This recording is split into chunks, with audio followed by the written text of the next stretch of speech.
how lucky are we to be alive? Like, I mean, I've been really curious in my mind because lately I've been thinking about a lot about this politics stuff, right? And I've been talking a lot about how government control happens and how it is happening and it's going to continue to happen. But it kind of brings me to this other idea of what it means to me to be alive. Like what the odds are if we, right, if every one of us as an individual stopped for like 2 minutes, right, and just thought to ourselves, wow, what are the odds of any human being on this planet right now in time? Like, in other words, me, you, and who or whomever you know, or anybody that's watching or not watching or will watch or whatever, is that what are the odds that you are alive? And there is a number for that in case most people don't know. And it's the closest approximation we could possibly understand in our terminology, and it has to go by numbers, right? Because that's what odds are. We don't really know what they mean, but the idea of any person being born at any time and existing in life, just in life in general, is 10 trillion, 2 million, 10 trillion, 2,685,000, if that makes any sense to anybody, right? Because there's way too many zeros. It's almost like for every 100 million is like 2.7 million more. So it's almost the infinite number that you could possibly think of, that any person or any human being could be born at any time. Well, literally anything in existence. The odds of that happening, like us talking right now and you and I being alive, the odds are astronomical to understand. So that's why when I think, like I talk a lot about this government control and the idea of there's just so many people and the odds of us being alive, sometimes it doesn't make any sense that we don't all think that we're in this crazy rat race together because it took so much for us to get here. Just one individual. The odds are 10 trillion to 1 that you're born. And to me, that's just such an astronomical number. Mom is here when I say, but that to me is just an astronomical number to even understand, right? The odds of any one person being alive and existing is over 10 trillion. And just to imagine, that's only one individual, right? And on the planet, I don't know how many billions of people there are. We have some kind of recorded number, right? And it's like 39.4 billion or something like that. I don't know exactly, but it's a very high number. So if you take the odds of any one person having the ability to be born and then multiply that by how many people are actually existing on the planet at one time, that number is, oh my goodness, it's probably not even a number that we could even consider. So when I think about the idea of how, and I'm going to go back to this again, the government thing, is that how they found a way in their crazy system to figure out how to track us all and how we became a commodity from nothing.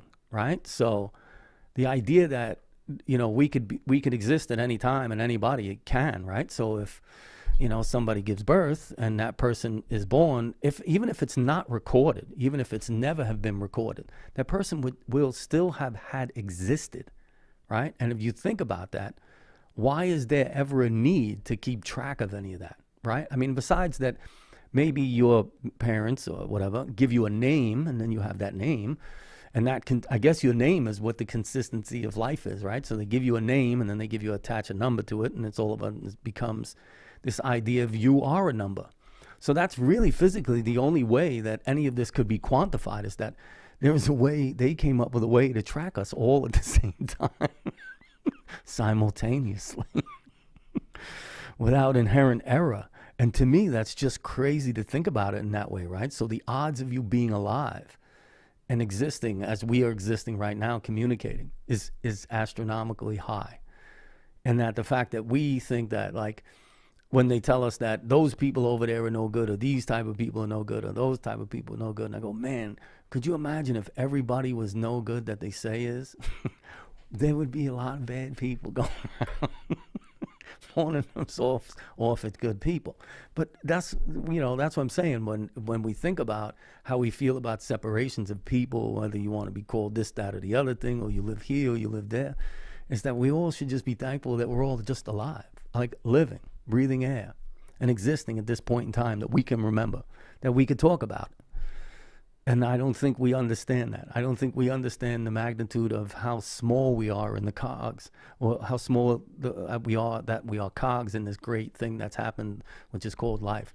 And then when we create all these discrepancies between each other and these boundaries and these borders, and people want to rule over other people, and people want to tell other people what to do and how to do it and when to do it, it baffles me to understand that one of these people in these trillions and trillions of odds of being born, and that they feel that they are dominant or belong on this planet more than the next person.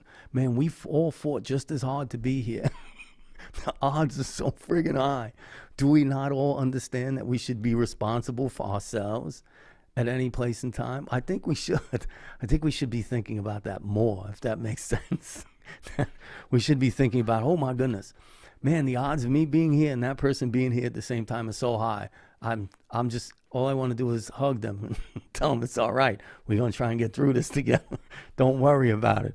It's going to be a bumpy ride the whole way, but we'll figure it out until there's nothing left.